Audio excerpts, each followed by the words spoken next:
श्री स्वामी समर्थ. अवधूत चिंतन श्री गुरुदेव दत्त. चालू महिन्यात म्हणजेच या जून महिन्यामधले तुमची एनर्जी काय असणार आहे वृषभ राशीसाठी हे आपण आता बघणार आहोत. श्री स्वामी समर्थ. अवधूत चिंतन श्री गुरुदेव. वृषभ राशीसाठी हा महिना जो आहे तो कसा राहील. तुम्हाला आपल्या कुलदेवतेचं नाव घ्यायचं आहे आणि आपल्या ज्या आराध्य दैवत किंवा तुम्ही ज्या गुरूंना मानताय, ज्या गुरूंची तुम्ही सेवा करताय त्या गुरूंचं तुम्हाला 3 वेळा नाव घ्यायचं आहे. ओम नमो आदेश श्री स्वामी समर्थ. कोणत्याही गुरूंचं तुम्ही ज्या गुरूंची सेवा करताय, बाळूमामाची सेवा करत असाल, अजून कोणत्याही देवतेची, आपण ज्या देवाशी कनेक्ट व्यवस्थित होतो, ज्या देवतेला बघून, ज्या देवतेच्या समोर बसून आपल्या डोळ्यात अश्रू येतात, त्या देवतेचं नाव जरी घेतलं तरी चालेल. प्रत्येकाच्या आयुष्यात एक असा देवता असतो ज्याला बघितल्यानंतर आपल्या डोळ्यामध्ये अश्रू येत असतात. तसंच तुमच्या आयुष्यामध्ये एखादे दैवत कोण असतील, स्वामी तुमचे कोण असतील, गुरु तुमचे कोण असतील, तर तुम्ही त्या दैवताचं नाव तुम्हाला घ्यायचं आहे.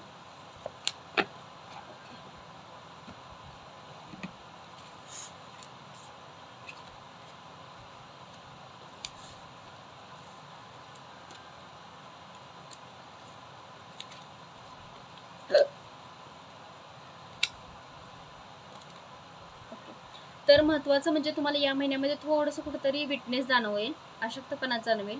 थोडं शरीर कुठेतरी तुमचं अशक्त आहे, मेंटॅलिटी खराब आहे, काहीतरी दुखतंय, शरीरात असं अशक्तपणा आला आहे, काम करू वाटत नाही आहे, असं या महिन्याची सिच्युएशन कुठेतरी तुमची राहणार आहे. काही जुन्या आठवणीसुद्धा येताना दिसत आहेत, त्याचा त्रास कुठेतरी तुम्हाला होताना दिसत आहे, कुठेतरी तुम्ही रडताय पण असं पण होताना दिसत आहे.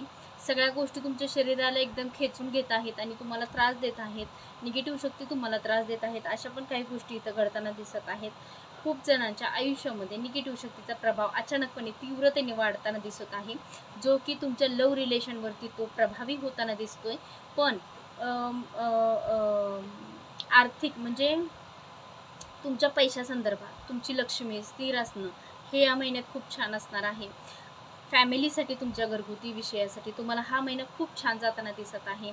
येणाऱ्या जून महिन्याचा 10 दिवस, जो पहिले जे 10 दिवस आहेत ते तुमच्या आनंद, कुठेतरी तुम्ही फिरायला जाताय, एन्जॉय करताय किंवा लहान मुलांच्यासाठी खरेदी वगैरे करताय, नवीन आता शाळा चालू होतील मुलांच्या, त्यासाठी कुठेतरी खरेदी करण्यासाठी किंवा राहिलेले दिवस कुठेतरी एन्जॉय करण्यासाठी जाताय, लहान मुलांना घेऊन फिरताय, अशा काही गोष्टी फॅमिलीसाठी तुम्ही करताय हे दिसतं आहे.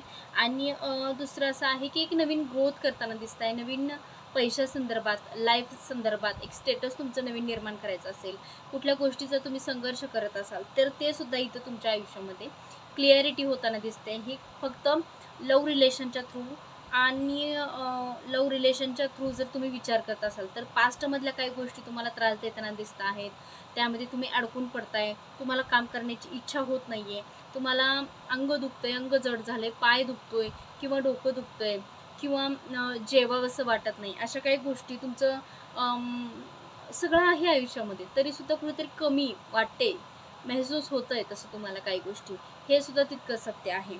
एक स्वप्न, एक ड्रीम लवकरात लवकर कंप्लीट व्हावं आणि तुमच्या आयुष्यात एक सकारात्मक ऊर्जा निर्माण व्हावी हे सुद्धा तुम्ही प्रयत्न करताय आणि ते तुम्हाला या महिन्यामध्ये वाटतंय देखील की मला माझं ड्रीम, माझं स्वप्न जे आहे ते या महिन्यामध्ये कंप्लीट व्हावं. मी खूप मेहनतीने या महिन्यामध्ये त्या गोष्टीची वाट बघत आहे. पण लव्ह रिलेशनच्या थ्रू हा महिना तुमच्यासाठी योग्य नाही आहे. फॅमिलीसाठी म्हणा, अबंडन्स, पैसा, धनसंपत्ती, तुमच्या लाईफची ग्रोथ, यासाठी हा महिना तुमच्यासाठी खूप छान आणि खूप मस्त राहणार आहे. पण लव्ह रिलेशनच्या साठी थोडंसं कुठेतरी विटनेस जाणवतोय, तुम्हाला त्या गोष्टीमध्ये खेचून घेताय, त्या गोष्टींमध्ये तुम्ही स्वतःला एक निगेटिव्ह गोष्टींमध्ये बांधून ठेवले, अशा काही गोष्टी तुम्हाला या महिन्यामध्ये होताना दिसत आहेत. आणि दुसरं असं आहे की तांत्रिक क्रिया, जी तांत्रिक क्रिया तुम्हाला निगेटिव्ह गोष्टीतून होते आहे किंवा लव्ह रिलेशनच्या थ्रू पण इथं दिसते आहे, थर्ड पार्टी सिच्युएशन आहे त्यामधून पण दिसते आहे. जर तुमच्या तांत्रिक क्रिया असेल तर अजून जास्त तीव्रतेने त्रास तुमच्या भोवती होताना दिसतोय, तुमच्यावरती होताना दिसतोय, तुम्हाला खूप त्रास, खूप असा निगेटिव्ह शक्तीचा त्रास होताना तुम्हाला खूप दिसतोय. तर तुम्हाला या काळामध्ये थोडंसं सावरायचं आहे, थोडं देवभक्ती करायची आहे किंवा स्वामींची आराधना करायची आहे, स्वामींचं नामस्मरण करायचं आहे. सकाळ संध्याकाळ तुम्हाला तारक मंत्राचं पाणी, जल आहे ते अर्पण म्हणजे प्यायचं आहे. आणि देवासमोर तुम्हाला दररोज धूप लावायचा आहे. घरामध्ये अगरबत्ती किंवा आपलं कापूर जो असतो त्याचा सगळीकडे दूर करायचा आहे आणि सगळीकडे घरामध्ये फिरवायचा आहे, जेणेकरून तुमची पॉझिटिव्हिटी चांगली राहील. कुठेतरी निगेटिव्ह शक्ती तुमच्यावरती आहे ती कुठेतरी कमी होण्यासाठी तुम्हाला मदत होईल. तर आता दिव्य मॅसेज तुमच्यासाठी काय असणार आहे हे आपण बघणार आहोत. ओम नमो आदेश. श्री स्वामी समर्थ महाराज की जय. श्री स्वामी समर्थ. वृषभ राशीसाठी ही एनर्जी कशी वाटली हे सांगायला विसरायचं नाही आहे तुम्हाला. आणि मला नक्की सांगा, रिप्लाय द्या. हो ताई, ही कितपत मॅच तुम्हाला झाली? हो ताई, मला एवढी मॅच झाली, 50% मॅच झाली, 99% मॅच झाली. ताई, तुम्ही जे काय सांगताय ते माझ्या आयुष्याला बरोबर जुळलेलं आहे. तरी तसं मला पर्सनलला देखील ताई फोन कॉल करून मला सांगतात, ताई जे जे तुम्ही मला सांगितलेलं आहे राशीप्रमाणे किंवा तुम्ही जे दुसऱ्या रिडिंग वगैरे करतात त्या जे जे सांगताय ते शब्द मला मॅच होतं. इतकं तुम्ही क्लिअर आणि इतकं शब्द व्यवस्थित तुम्ही मला म्हणजे रिॲलिटी तुमची असते. तर तसंच तुम्हाला काही गोष्टी सांगायचं आहे, जेणेकरून मला अजून उत्सुकता वाढेल की तुम्हाला अजून यापेक्षा चांगल्या काही गोष्टी मी पोचवू शकेल. आणि तुमच्या आयुष्यातल्या ज्या गोष्टी, खूप जणांचं आयुष्य स्टक झालेलं असतं, त्यांना समजत नसतं की बाबा आपलं चाललंय काय नेमकं, हे खूप जणांना समजत नसतं. तर ही जर रीडिंग तुमच्यापर्यंत पोहोचली तर बाबा आपल्याला काहीतरी अनुभव येतो, बाबा हो आता ही सिच्युएशन आपली आहे, म्हणजे आपल्या आयुष्यात हे चाललेलं आहे, आपल्याला या मार्गातून बाहेर पडायचं आहे किंवा यातून काहीतरी वेगळं ट्राय करायचं आहे. असं पण आपल्याला काही गोष्टी आपल्या मनातून, आपल्या ऊर्जेतून आपल्याला फील होऊ लागतात. यासाठी मी सांगते, होता होईल तेवढे जास्त कमेंट करा आणि व्हिडिओ शेवटपर्यंत बघा.